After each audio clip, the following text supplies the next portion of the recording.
अथ सत्यार्थप्रकाशः प्रथमसमुल्लासः। हमारा ये सत्यार्थ प्रकाश में ईश्वर के नामों की व्याख्या चल रही थी। अब तक हमने अकार, उकार और मकार इन तीनों की व्याख्याएं पढ़ी। अब उसमें परमात्मा का नाम प्राज्ञ आया था, आदित्य आया था, ईश्वर आया था, तेजस आया था, वायु, हिरण्यगर्भ, विश्व, अग्नि और विराट। इसके बाद में अब मंत्र आता है, ओम शन्नो मित्र शं वरुणः, ये वाला। तो इस मंत्र में मित्र आदि नाम हैं, वे भी परमेश्वर के हैं। जी स्वामी जी लिखते हैं, क्योंकि स्तुति, प्रार्थना, उपासना श्रेष्ठ ही की जाती है। श्रेष्ठ उसको कहते हैं जो अपने गुण, कर्म, स्वभाव और सत्य सत्य व्यवहारों में सबसे अधिक हो। उन सब श्रेष्ठों में भी जो अत्यंत श्रेष्ठ, उसको परमेश्वर कहते हैं, जिसके तुल्य न कोई हुआ, न है, न होगा।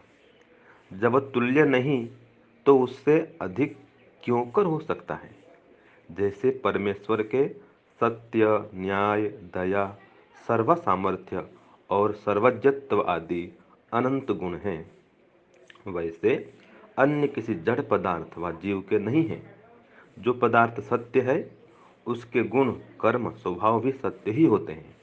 इसलिए सब मनुष्यों को योग्य है कि परमेश्वर ही की स्तुति, प्रार्थना और उपासना करें, उससे भिन्न की कभी न करें।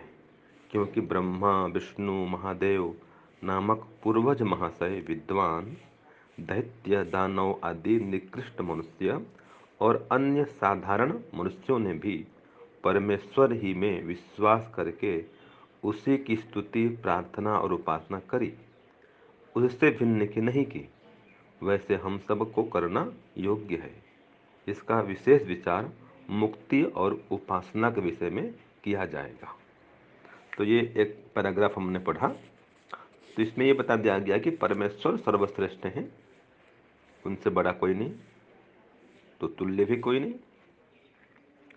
तो पहले जो हमारे विद्वान थे, ब्रह्मा, विष्णु, महादेव, ये सब विद्वान भी थे, राजा थे। वे भी ओम परमात्मा की उपासना करते थे, उसकी ही स्तुति प्रार्थना करते थे।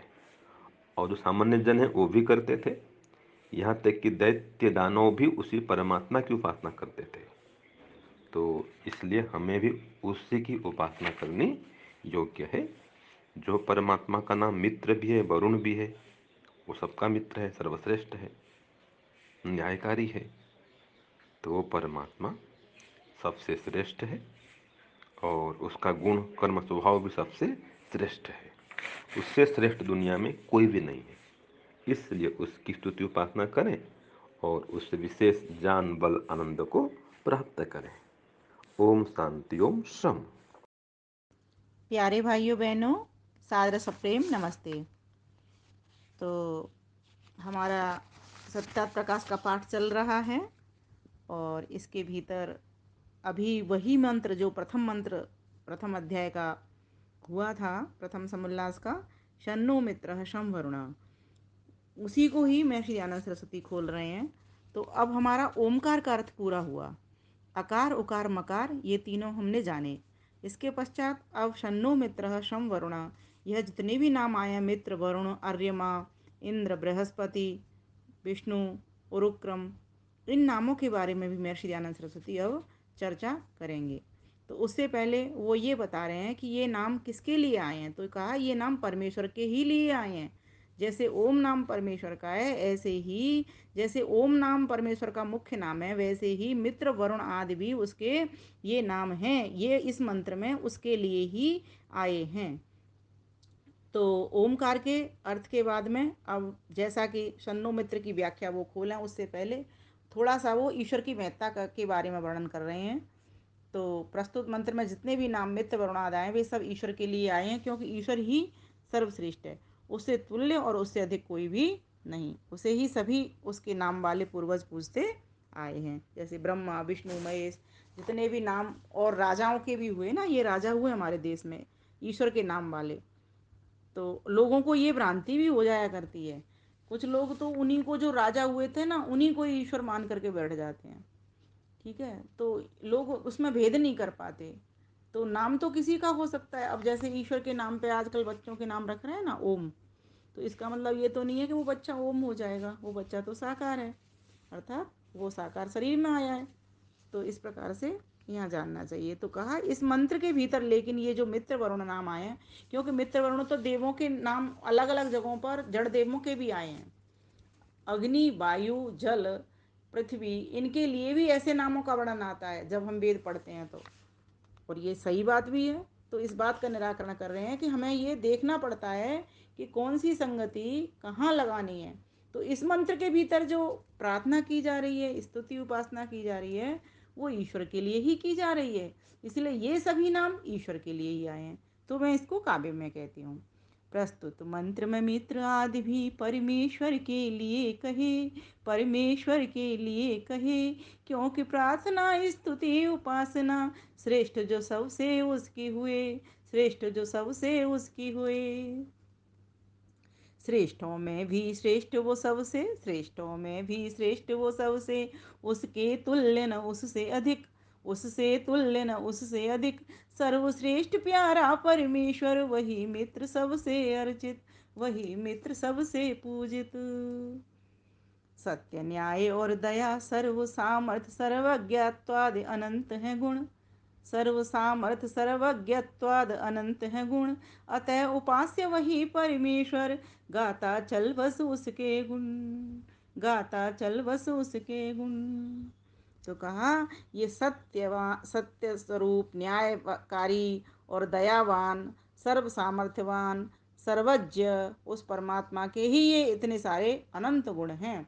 अतः वही परमेश्वर सबके पूजा के योग्य है, स्तुति प्रार्थना उपासना के योग्य है, जड़ देव नहीं, क्योंकि वह चेतन देव है और सबका करता है, सारे संसार का निर्माता है। क्योंकि ये जो 5 काम उसके जो मुख्य है ना, वो कोई जीव नहीं कर सकता, और प्रकृति तो वैसे ही नहीं कर सकती। कौन कौन से? निर्माण करना, पालन करना, संहार करना, कर्मों का फल देना और ज्ञान देना। ये 5 कर्म परमेश्वर ही कर सकता है और कोई नहीं कर सकता।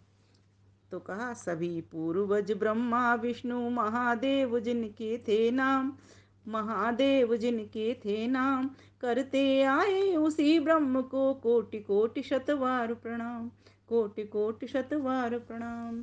उन्होंने भी, जो पूर्वज हमारे रहे हैं ब्रह्मा विष्णु महादेव नाम के, उन पूर्वजों ने भी उसी एक ब्रह्मा विष्णु महेश नाम वाले ईश्वर को पूजा है, जिसके कि नाना नाम है, मित्र भी नाम है उसका, वरुण भी नाम है। तो कहा दूजा देव न पूजा किसी ने, क्योंकि मित्र जग सर्वाधार। कोई दूसरा देव किसी ने नहीं पूजा था, इसीलिए हमको भी कोई दूसरा पूजा करने के योग्य नहीं मानना चाहिए। अर्थात उपासना तो एक ही परमेश्वर की हमको करनी चाहिए, जड़ देवों की नहीं। उपासनीय तो एक ही चेतन देव है, और वह कौन है? परमपिता परमेश्वर। दूजा देव न पूजा किसी ने, क्योंकि मित्र जग सर्वाधार, क्योंकि वही सबका मित्र है। और मित्र की तो परिभाषा ही होती है, आप आगे पढ़ोगे, मेदते मिद्यते स्नेहते और स्नेहते वह सब मित्र, इस प्रकार का एक वर्णन आएगा आगे कि मेदते मिद्यते स्नेहति स्नेहते वह सब मित्र, जो सबसे स्नेह करे और सबको प्रीति करने योग्य, वह परमेश्वर का सच्चा मित्र है। इसलिए उस परमेश्वर का नाम मित्र है। ये आप आगे देखोगे, ये खोलेंगे। अभी तो आज बताया है कि इसी परमेश्वर के लिए ही इसमें प्रकरण दिया है। तो ये जो नाम आए हैं जड़ देवों के लिए नहीं आए हैं, ये ईश्वर के लिए आए हैं। सिद्धांति ये पूर्व पक्षी को ये समझा रहा है, बस यहाँ पर यह समझना है। दूजा देव न पूजा किसी ने, क्योंकि मित्र जग सर्वाधार, उससे बड़ा न कोई तुल्य है, आओ शरण गहें करतार, आओ शरण गहें करतार। ओ, तो इस प्रकार से हमको इसका मतलब समझना चाहिए, और समझ करके आगे आगे इसको प्रेषित कर पुण्य लाभ का भी अर्जन करना चाहिए, और दूसरों का ज्ञान वर्धन करके स्वयं को भी खुशी पाना चाहिए। इस प्रकार से ज्ञान में बहुत बड़ा सुख है। हम सभी ज्ञानी बने, विद्वान बने, योगी बने, सच्चे उपासक बने, सच्चे परमात्मा के भक्त बने, सबसे बड़ी बात है। निर्मल मन वाले बने। और निर्मल मन कब बनता है? जब उसकी पवित्र वाणी को हम पढ़ते हैं, उसकी वेद वाणी को हम पढ़ते हैं। तो सत्यार्थ प्रकाश में महर्षि दयानंद सरस्वती वेदों के सार को निकाल निकाल करके हमारे लिए लाए। उन फूलों के रसों को हमको भंवरे बन करके पान करना है। तो देखते हैं कौन कितना कर पाता है। आइए बढ़े चले मेरे साथ, हमारे साथ। धन्यवाद, नमस्ते।